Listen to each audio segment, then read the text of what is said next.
This program is presented by University of California Television. Like what you learn? Visit our website or follow us on Facebook and Twitter to keep up with the latest UCTV programs.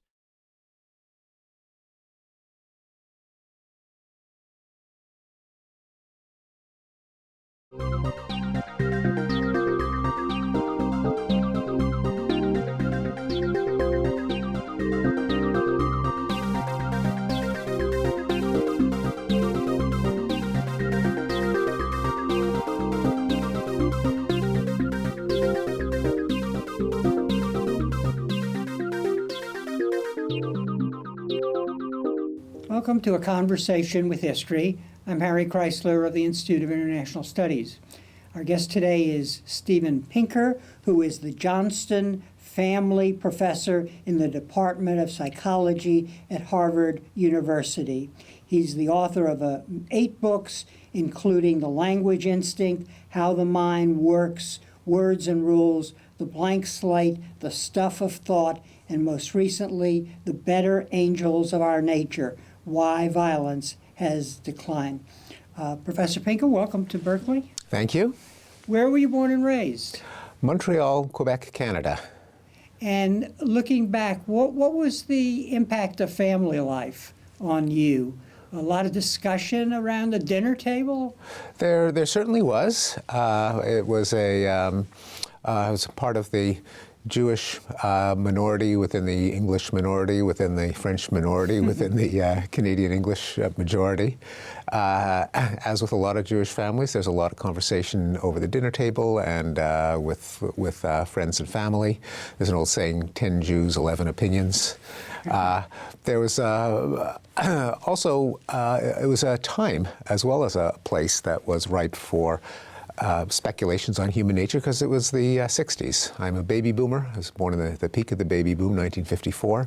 And although I was too young to be a participant in the protests of the 1960s, it was certainly on everyone's lips. And questions arose like, what kind of species are we, and what kind of political arrangement best suits us? Should we all be anarchists? Are people naturally cooperative unless the state forces them to declare their property? Or do we need a police force and a government to keep us from each other's throats?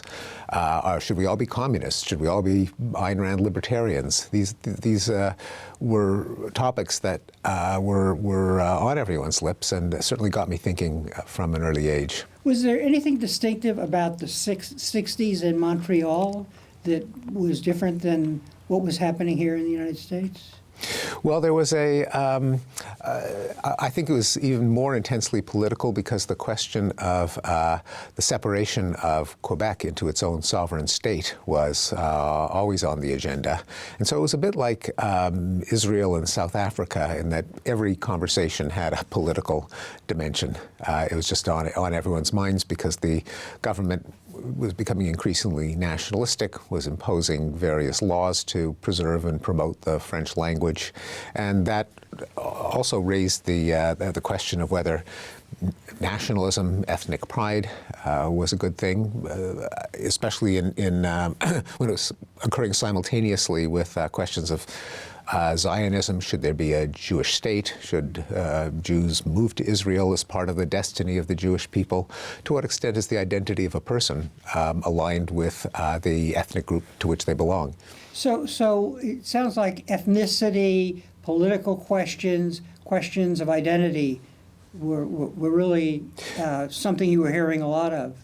That is true. And in Montreal, I had the additional experience that one of these debates, namely, is anarchism the best political system, which in the 1960s was a live issue, was kind of put to an empirical test. I remember arguing with my parents saying, well, we don't really need police, money, government.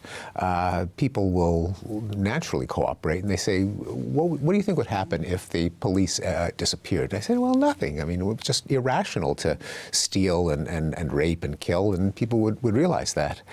And one of the things about living in a kind of Gallic political system like Quebec is that sooner or later every public sector goes on strike. 1 week it's the garbage collectors, and then the nurses, and then the postal workers. Anyway, in 1969, it was the police that went on strike.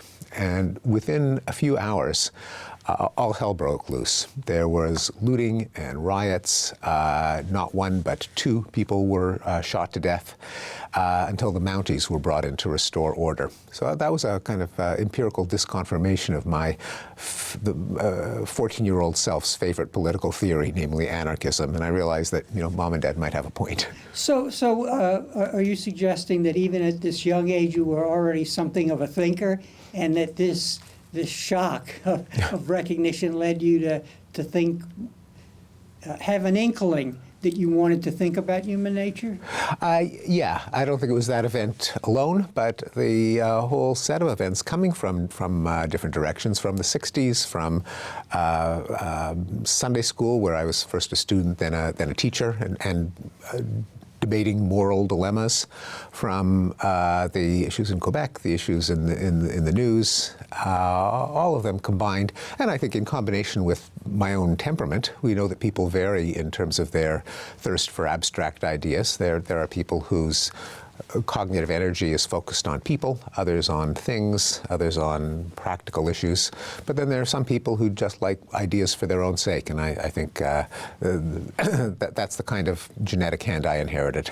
And what is the impact, in your view, of the Jewish milieu on your evolution, so to speak?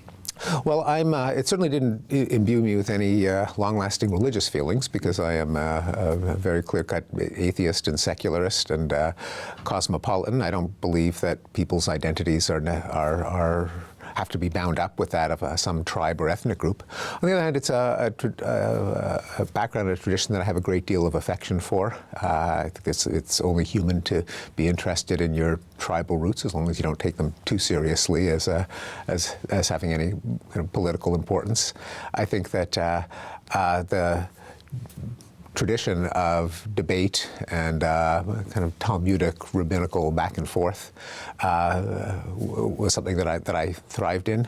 I was not Orthodox. I was brought up in a Reform movement, which was pretty secular, tried to preserve some of the traditions largely for aesthetic grounds, had a strong historical component, remember the Holocaust, had a strong Zionist component, but it wasn't hugely theological.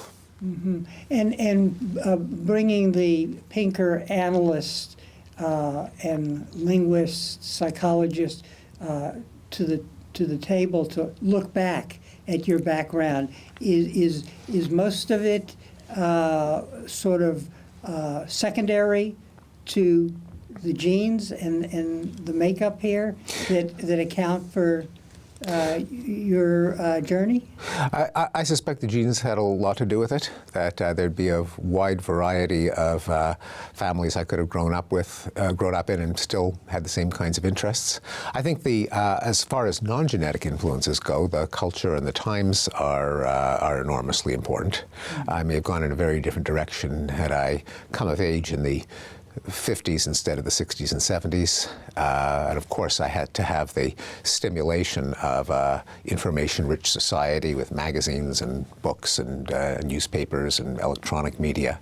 But I think we do tend to underestimate the genetic component just because we never see it operating, because very few of us are adopted. So we have this enormous confound in our autobiographical memories between the way we were brought up by our parents and the genetic hand they dealt us.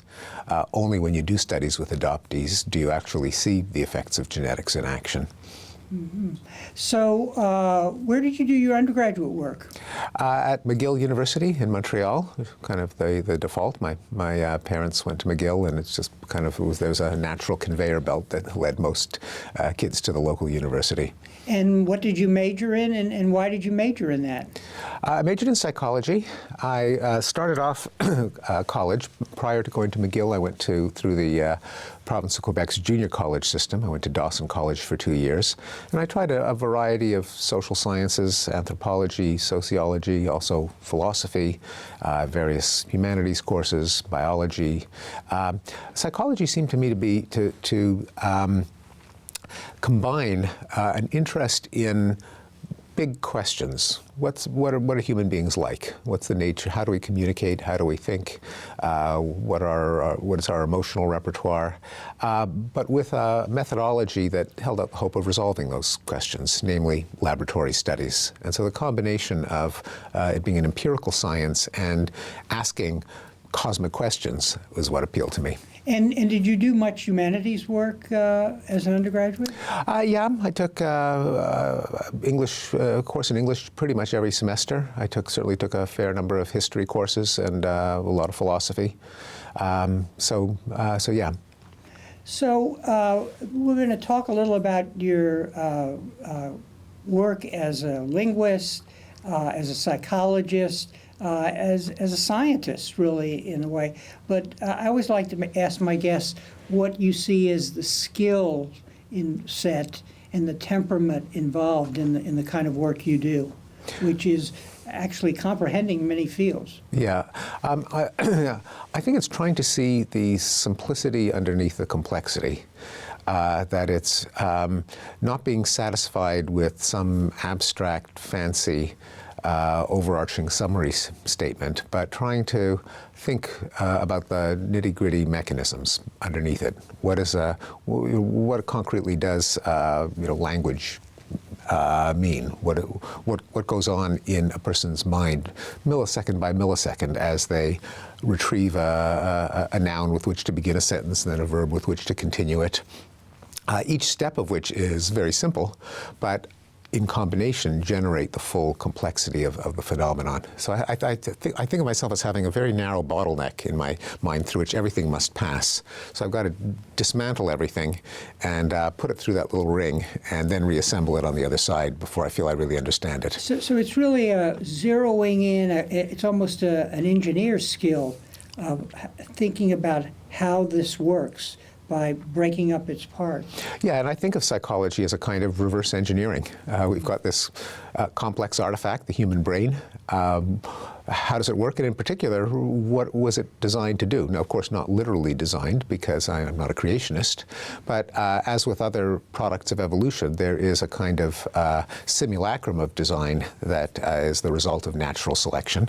Just as we understand physical organs like the liver or the eye as having a biological function, so the mind and its various parts, I think, are most insightfully understood by trying to figure out what their function is. Why do we fall in love? Why do we speak and understand? Why do we see in depth? Why are we disgusted? Why do we fight? Why don't we fight at other times? And I think that the ultimate answers to a lot of those questions come from the process that gave rise to the complexity of the brain, and that has to be the process of natural selection. There must be a lot of patience involved in what you do. I know some of your early work was with children and so on. So is that another element here that becomes very important? It sure is, and there has to be, especially in the field of psychology, in any empirical science, there has to be a certain love of data, of just getting your hands dirty, sifting through it, looking for, trying to puzzle solve what are the patterns, what are the misleading patterns that you should ignore at the end of the day. And in fact, when people, like students, ask me what field should I go into, I'm interested in the human mind. Should I go into artificial intelligence? Should I go into psychology? Should I go into linguistics, philosophy of mind, neuroscience? I say that the choice of the actual field as opposed to the topic depends on how you like to spend your day. What do you concretely like to do? If you like to write code, go into artificial intelligence. If you are content to analyze sentences on a page, linguistics is how you should spend your time. If you like lab work and you don't mind wet stuff, go into neuroscience. But if you like the idea of experimenting with people, if you like going through lots of numbers and seeing their patterns, then go into psychology. And they're often very surprised because people think of their career in terms of the content that interests them. And obviously that's the starting point. But just as important is what are the actual activities that occupy your waking hours. Let's go back now to your education. So where did you do your graduate work? I went to the psychology department at Harvard, and I got my PhD at Harvard. Then I did a postdoctoral fellowship at the Center for Cognitive Science at MIT down the river. And what led you to the many fields that you've actually entered? Was it one research project led to another, or was it more what you just said about? Yeah, it's one research. advice? One thing leads to another. And I think when people reconstruct their autobiographies, they're much too apt to impose a satisfying narrative arc on it and to have everything foreshadowed by early events.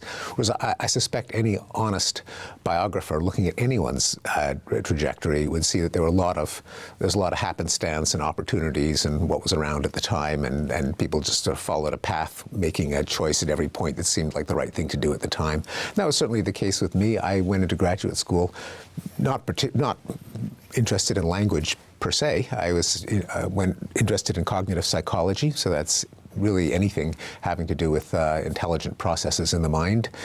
My PhD thesis was on visual imagery, how people imagine objects and scenes and manipulate them in their mind's eye. But First, I started to do work in language in large part because Harvard at the time had just denied tenure to every cognitive psychologist except one who'd studied language development in children. I took a stimulating graduate seminar with her. That was kind of all that was around, and wrote a paper for a course that she and other professors said could be of interest to the field as a whole. Why didn't I polish it for publication? I was worried about being unemployed. This was the era in which PhDs were first reported driving taxis and unemployed. And This would be the 70s? 70s, yeah. We hear about it now, but it was the first wave of that worry was when I was a grad student.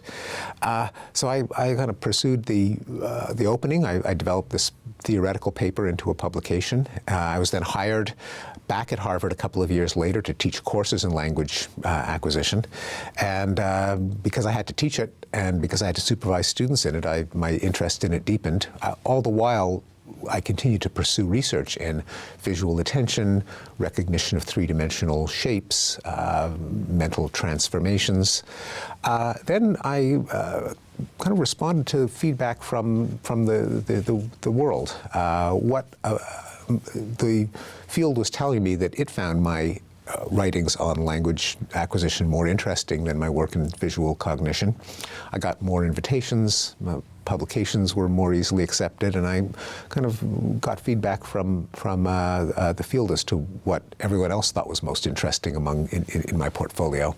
But before we talk a little more about particular aspects of your research, capture for us the intellectual excitement that was there in the beginning when you started graduate school, but also over the life of your career, there must be amazing intellectual excitement about the way the brain is opening up, not just in the research, but also the research of the brain, but visually with all the technology and so on.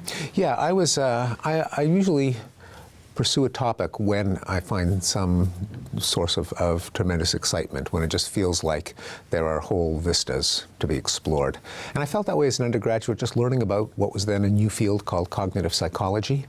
Psychology had been dominated for many decades by behaviorism, the philosophy of psychology advocated by B.F. Skinner, that mental entities like beliefs, desires, wishes, images, rules were suspect. They were unmeasurable, hence unscientific, and should be banished from a science of psychology which should only be about behavior. This was a dominant school for a long time, but for obvious reasons it was quite constricting. Starting in the 50s and 60s, with the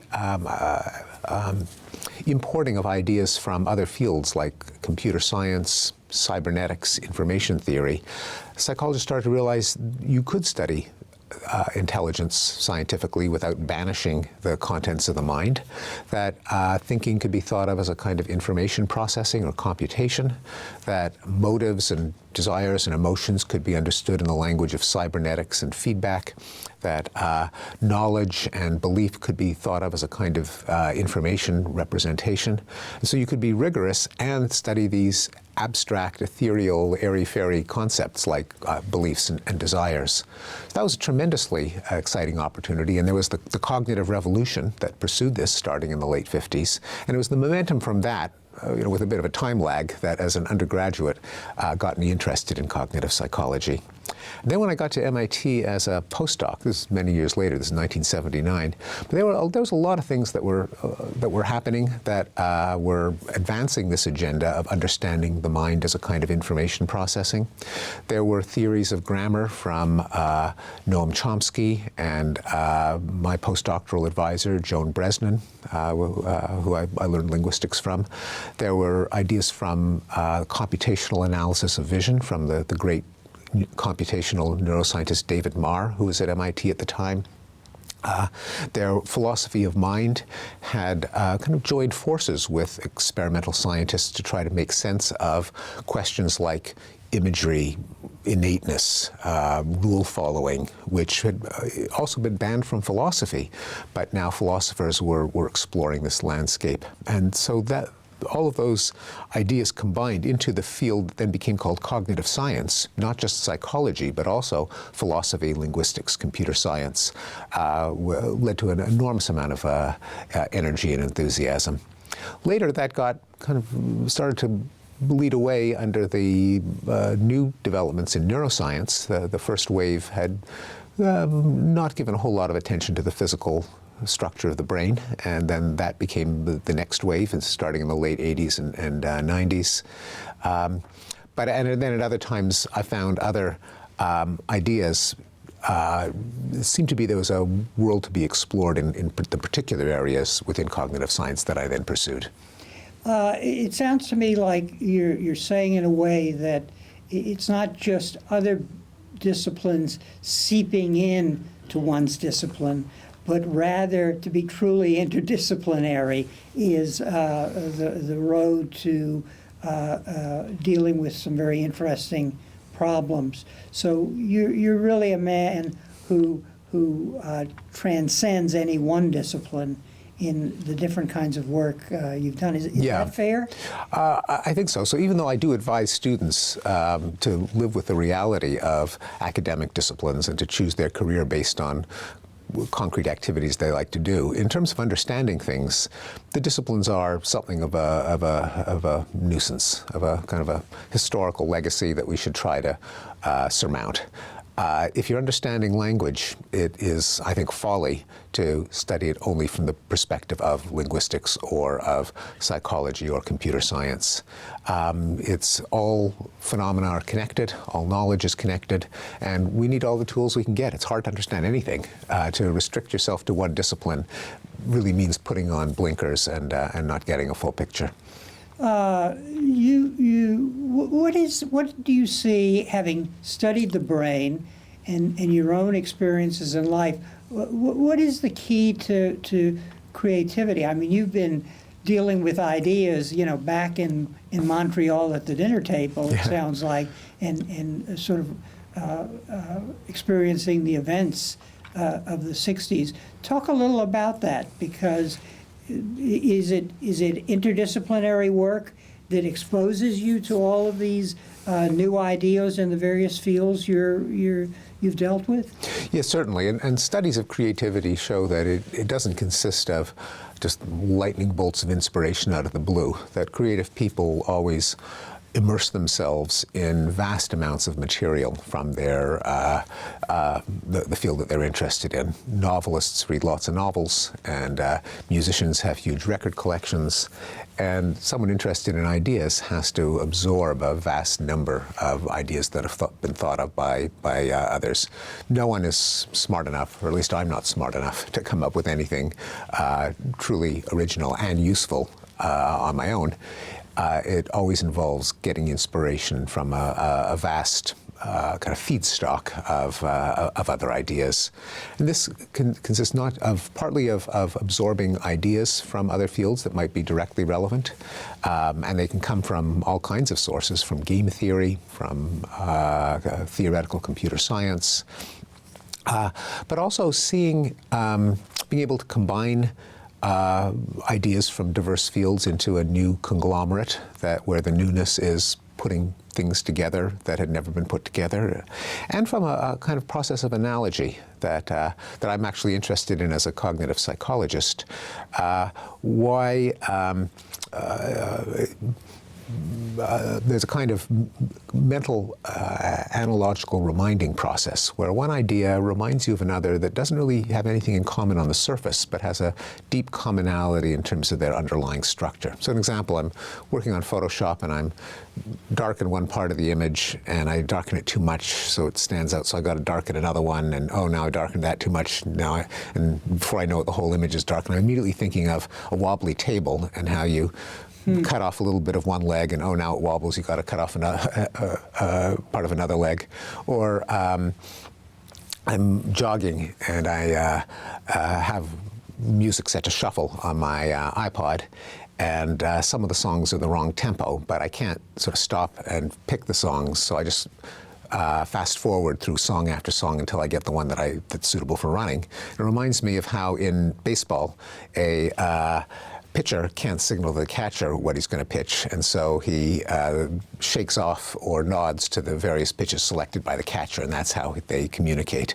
So these are very different domains, but they have an abstract underlying structure. In one case, adjusting something to a desired criterion, but overshooting in one local area and having to compensate in others. In another case, selecting something by going through a set of alternatives and rejecting each one until the desired one comes up in the set. That process, which I'm interested in as a psychologist, I think also can apply to coming up with new ideas as a scientist. So trying to understand, for example, why violence is so prevalent throughout human history. What's the common thread across so many different times and places? Well, there's a problem in game theory called the prisoner's dilemma on how what can be advantageous for each rational player in isolation works to the disadvantage of two of them in combination. And that's usually described in terms of two partners in crime who are being bribed by the DA with different prison sentences. But it also applies to the dilemma of whether you should attack someone at the risk of being attacked by them, or both should lay down your arms. And that reminding led me to work out a prisoner's dilemma like Matrix for the dilemma of violence, and conversely, how one can escape it and strive toward peace. So I think that creativity depends on deep analogies. And what is involved in going down one of these paths? To what extent do you navigate between mastery of a subject and being superficial about a subject that's not your main subject? I think you do have to immerse yourself in another field. I don't believe there's some scientists who think I want to approach a problem fresh and I don't want to read about that field. I don't want to be contaminated. I want my creativity to be unsullied. And I think that's a big mistake. My approach has always been read deeply in the other field. There are other people who know a lot more than you do. Respect what they have done. You can see what blunders they might have made or other people have made. You can learn from their mistakes. And so I always try to become an honorary member of whatever field I'm writing in. Go to the conferences, find out the gossip, find out the standards of status and competition and what generates them. It gives you more insight when you actually read the field. So yeah, I always, I think there is a big danger in being a dilettante, and it should be resisted. There's what shall we say, a conflict, a dilemma is the word I want to use, in your work, in the sense that working on particular problems in a narrow field, say linguistics, but then also moving to address general topics. So you begin with language and dealing with irregular verbs in children. Right. And you most recently write a major tome on violence. So I'm curious about how you've navigated this movement from one end of the spectrum to the other. And I believe you think both works are very important at getting at the problem that you see as central, which is understanding human nature. Yes, and human nature is the common thread between irregular verbs and genocide, which at first glance wouldn't seem to have a whole lot in common. But both of them are products of human mind. I spent a lot of my career studying irregular verbs, not just because of fascination with linguistic detail, but because I thought they were a good way to get at cognitive architecture. What is what are the elementary mental steps that go on in the brain when you understand and produce a sentence? And my argument was that if you compare irregular verbs like bring, brought, come, came, make, made, which don't follow a rule and have to be just memorized, compare them with regular forms like blog, blogged, mosh, moshed, Google, googled, where they do follow a rule, and moreover, when a new word comes into the language, like to Google, you don't have to go to the dictionary to look up its past tense form. You just generate it by a mental rule, ADD. You're getting the two components of language, and I even argue two components of mental life in general, that drive intelligence, namely memory lookup and online combination. And they're equated for meaning, two ways of talking about something that happened in the past. They're almost the same in terms of complexity, but they tap different, so I argue, different cognitive systems. So it's a very particular phenomenon that can be studied in a lot of depth and richness, but it has implications for fundamental issues. Now, the common denominator between that and, say, genocide is just that it is human nature, and the trajectory that took me there was as follows. I argued that to understand language, one of the things you have to understand is the innate basis that makes language acquisition possible, an idea associated with Noam Chomsky, although I wouldn't put it the same way he does. But just, learning requires a learning mechanism. The learning mechanism has to be innate. To understand learning, you've got to understand the innate part. They're not dichotomous.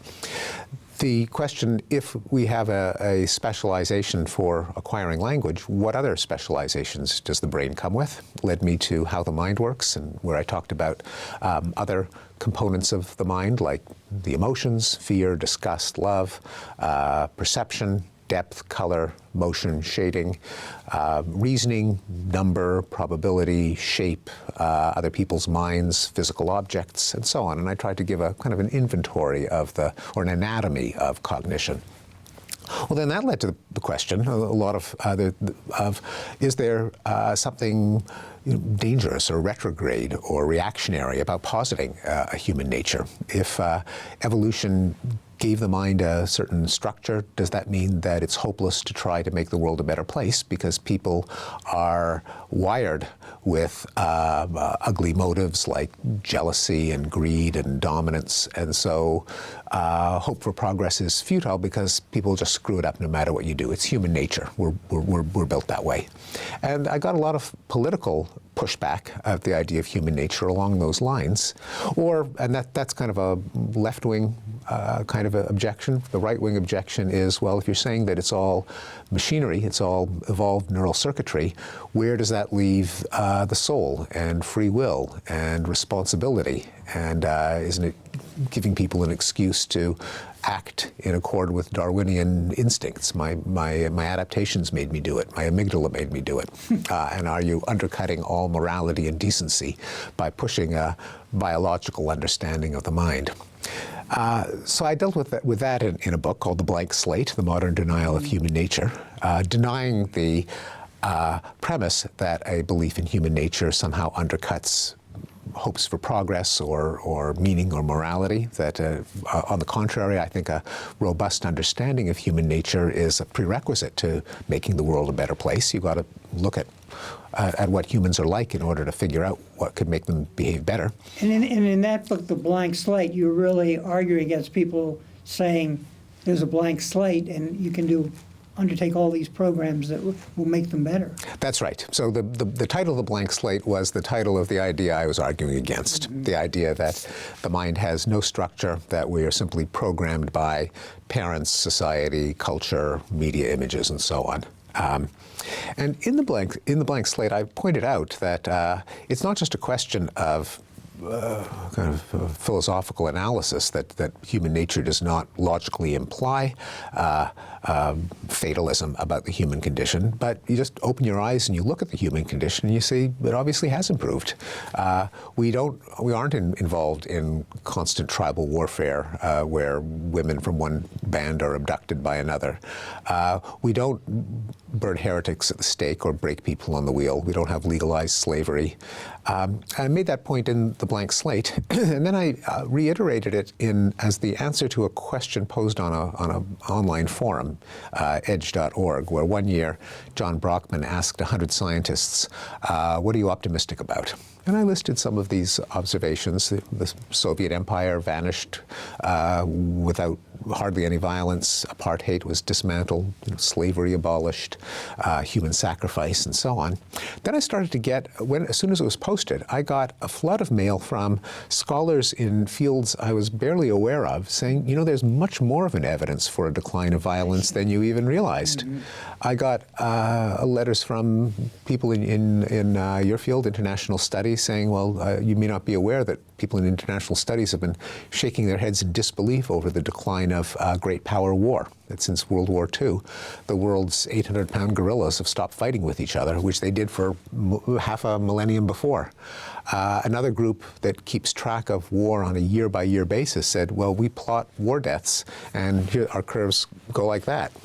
I had a colleague in psychology at Harvard who said, you could have added that rates of child abuse are down, rates of spousal abuse are down, approval of spanking is down. A historical criminologist said in every European country for which data exist, rates of homicide have gone down over the centuries. I started thinking, this is amazing. There are all of these curves that plot violence, and they all look like that, and no one knows about it. And this matters. Is there such a thing as progress? Is there such a thing as enlightenment? Have the strivings of the human race for the last few thousand years made us better off or worse off? It's hard to think of a more fundamental question than that, and everyone has the wrong answer.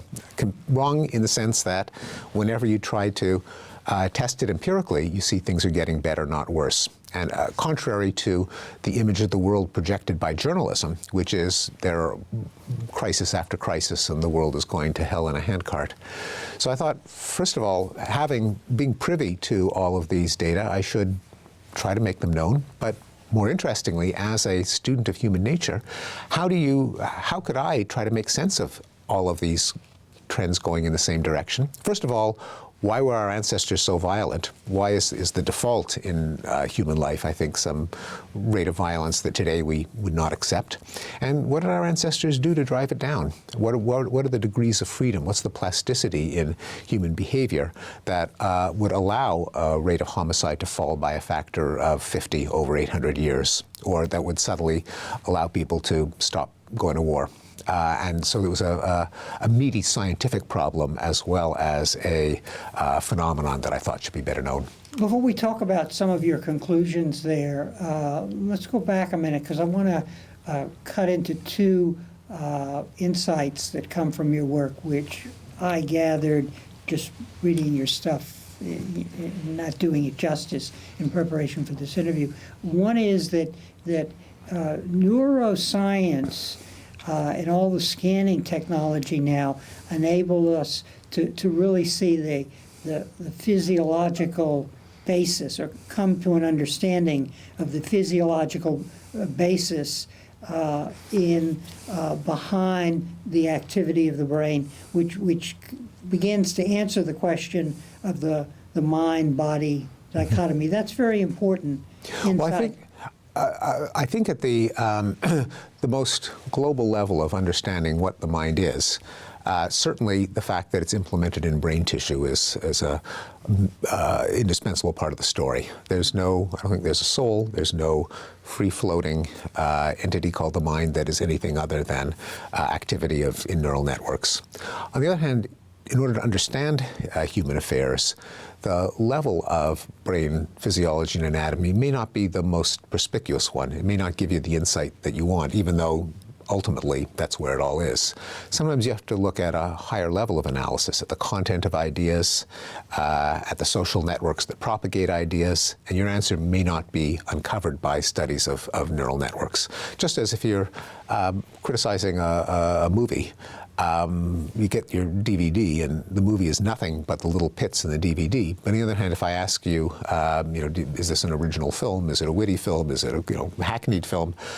Putting the DVD under a microscope and looking at the pits is just not going to give you the answer, even though that there's nothing that isn't in those pits, but it's just not the most enlightening way to study it. And so I think that brain imaging experiments, functional neuroimaging, are part of the story, but they make sense only to the extent that you have an idea of what the different systems of the brain are designed to do and what content they're processing, not just whether they're on or off. And when we look at a theme that runs through your work, in addition to the particulars which we just discussed, it's really about how the mind works to really engage reality and to preserve social relations as they develop. That's sort of key, is it not? You're moving from language to the study of violence, for example. Right. So if I were to step back and say, what's the deal with Homo sapiens? What makes us what we are? Why are we such a weird primate? I think it's a combination of three major things. One of them being know-how, that we figure out how the world works and we manipulate it to our advantage with tools and other things to a much greater extent than any other animal. We have language, so we can share the fruits of our discoveries and we can coordinate our behavior in large ensembles by striking deals with each other. And we are social. We cooperate with non-relatives. Very unusual in the animal kingdom. But we have that triad, each one of which supports the other two. And that's the starting point for understanding our very odd species. From that, questions like how do we learn? What is education for? When do we get along? When do we not get along? What would allow us to get along better? I think has to refer back to our nature as a species, including that triad.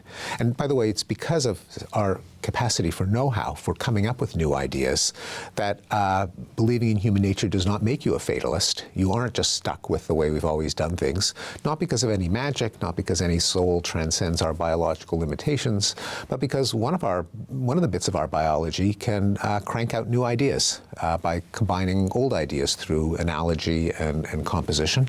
And so the reason we're not stuck with the way we've always done things is that we can come up with new ideas and we can share them through language. We can keep the ones that work, tinker with them, and that is a kind of an avenue towards improving our lot, given the materials we have to work with. As you've moved from language to a study of violence, one of your tools has been the extent to which your writing is so clear and lucid. Especially the book on violence is just a great read. Talk a little about that, how writing has been an important tool and what you've learned about the brain that helps you understand its importance. Yeah, so writing is itself a topic that interests me, both because that's one of the things I do, and I try to increase my readership by writing in a clear and engaging way.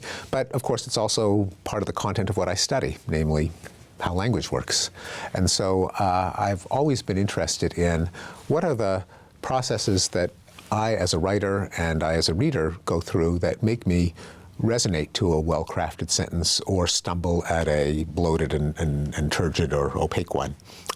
In fact, I've combined those interests in my next book called The Sense of Style, which is a writing manual, but one that is based in findings from cognitive science and linguistics.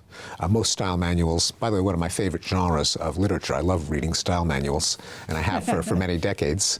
But they're based generally on the intuitions and personal experience of journalists and writers, and they have tended not to be systematic. The writers kind of have hunches, they have feelings, they have intuitions, they have the writerly ear. But can we do better and say what are the steps that take place as a person reads a sentence, such that some kinds of sentences allow the whole process to go smoothly and others gum it up? And what are some of your findings? Do you want to share any of those with you? What Sure. in particular? Yeah. Some of them are that because writing is an unnatural act, we evolved to speak, but we didn't evolve to write. Therefore, one of the first things you have to do as a writer is imagine what kind of situation you're pretending to be in, that you're simulating as you write. Your reader is not physically present. They can't react with facial expressions. They can't furrow their brows. They can't interrupt you and say, "What the hell does that mean?" So, how do you? What social situation should you simulate in order to write clearly? That's the first step, and I think that the answer to that is you are pointing to something in the world that you want your reader to see, and you're giving them an unobstructed view. Now that's an image of what you're pretending to do as you write, the conversation you're pretending to have. And a lot of concrete bits of writerly advice all fall out of that central image of what are you pretending to simulate. Things like avoiding a lot of signposting and meta-discourse. Now that we've analyzed this, I'm going to discuss the following 17 points. Academics do that. It bogs down academic writing. It's not what you would do if you were having a conversation about something in the world. And so referring back to that central image allows you to deduce one of these guidelines for writing as a consequence. A second bit is to overcome the curse of knowledge. The curse of knowledge is the inability that we all have to imagine what it's like not to know something that we do know. Once you know something, it just seems second nature. You just magically project your knowledge to everyone else, and you don't realize that other people, what's obvious to you isn't obvious to them. And an enormous amount of opaque writing is that way because the writer didn't stop to think, what does someone who doesn't know my field start out thinking? Third is to understand the mechanics of syntax. These are the tools that writers have to work with, and in any craft, you've got to understand your tools. So just knowing what is English syntax, what does it do, how does it work, how can it work poorly? So that's another dimension. And finally, what do you do about rules of correct and incorrect usage? Don't dangle your participles, don't split your infinitives, no prepositions at the end of a sentence. Don't use confuse, mitigate, and militate. The vast majority of commentary about writing focuses on correct usage, which I actually think is the least important part of good writing, but it is something that writers have to keep in mind. And it turns out that if you do the scholarship on where these rules came from, you realize that a lot of them are really pointless and can be blown off. The rule against splitting infinitives, ending a sentence with a preposition, is nonsense. It doesn't mean you should flout all rules. Some of them really do enhance clarity. Some of them mesh with the expectations of a literate reader, and they ought to be followed. But one should, instead of taking rules of correct usage as the Ten Commandments, they're just inerrant, you can subject them to criticism and scholarship and say, well, does this rule really help, or should we just blow it off? Let's talk a little about the violence book. I mean, it's a massive undertaking, but what's interesting in your conclusion, in a way, the struggle is about the better angels within us, and the darker, what is the term? Inner demons? The inner demons. Just keeping, not mixing metaphors, which yeah. Are not it's not a surprising analysis coming from a psychologist, but what is really interesting is in this book you move to the more general phenomena that determines, that influences which wins out. That is the inner demons or the inner angels. Talk a little about that and what you conclude. Because for a reader who's looked at all of your work, is that something of a surprise that you're looking at the big picture there? Well, I hope not, because indeed I think in trying to understand the decline of violence, there are two parts of the phenomenon that need to be explained. One of them is the violence, and the other is the decline. So both are facts, at least so I argue. And I spend many pages in the book and many graphs first persuading the reader that it is a fact that violence really has gone down, and then turn to the question of why. Well, why?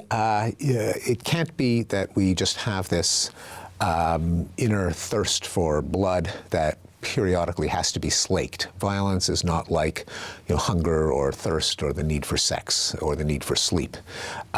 Clearly it is adjusted by circumstances. And the reason it can be adjusted is that whatever violent urges we have, what I call the inner demons, things like urge for dominance, thirst for revenge, tendency towards sadism, sheer exploitation, using someone as a means to an end. That's not all there is in human nature. Human nature is complex. And together with these various temptations toward violence, we have a number of things that inhibit us from violence. We've got self-control, these massive circuits in the frontal lobe of the brain that can count to 10, hold your horses, save your money for a rainy day, and make us think twice before lashing out in violence. There's empathy. Under certain circumstances, we feel other people's pain. We don't want to hurt them. We want to prevent them from suffering. There are norms, moral norms. There are certain things you just don't do if you want to be considered a decent person. There's reason. Can we treat violence as a problem to be solved, the same way we solve problems like disease and hunger? And what changes over the balance of history, what allows, over the course of history, is the balance between the inner demons and the better angels, and that's where societal, historical, institutional changes can come in. You could have institutions like government that penalize impulsive violence or predatory violence, and since we do take in information about the environment, if we think that the police are going to haul us off to jail if we stab someone over a parking space, maybe we'll think twice about stabbing someone over a parking space. If norms change so that lashing out when you're insulted is no longer a sign of manliness, but now is a sign of boorishness, then people are more likely to adhere to that norm. If we, in general, are more enlightened and educated, and we, no matter how much we are fired up by patriotism and jingoism, we think, well, gee, the other side is too, and our ancestors were and got them into a whole lot of trouble, like in World War I. Maybe we should think twice, stand back, reflect, and figure out how to get out of this pickle instead of pushing it through to the bitter end. Then our cognitive processes of reason can pull us away from violence. So the three components, what makes us violent, what makes us nonviolent, what changes in our society to favor the latter over the former. That's the way I tell the story. A couple of final questions. One is, where do you see the big breakthrough coming in our understanding of the brain? I don't know if there will be one big breakthrough, or at least if there is, I'm probably the last one who will be able to predict it. I think that ideas from many sources have to be combined.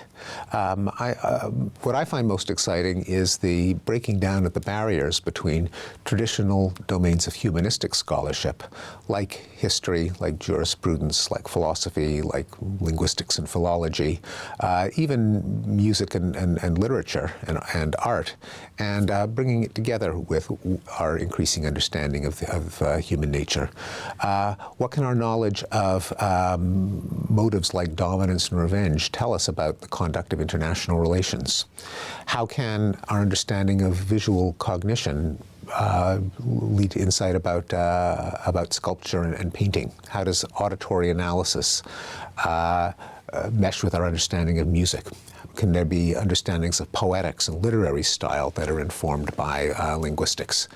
Now, many scholars in the humanities just have a hissy fit when they hear about this. They think it's reductionist, scientistic, determinist, positivist, atomist, and I think that attitude is sealing the doom of the humanities. I think there are tremendous opportunities for mutual benefit on each side, and I hope that the universities will be a place in which these opportunities for insight are explored.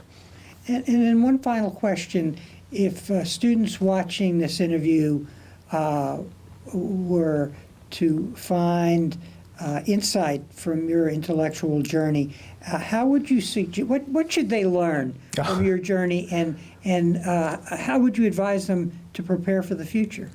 Certainly I'm giving some somewhat contradictory advice. One of them, one piece dealing with the realities of the academic scene as it exists, the other holding out hope for changing it. So the reality is disciplines are here. You want to get employed, you want to get tenure, respect the disciplines.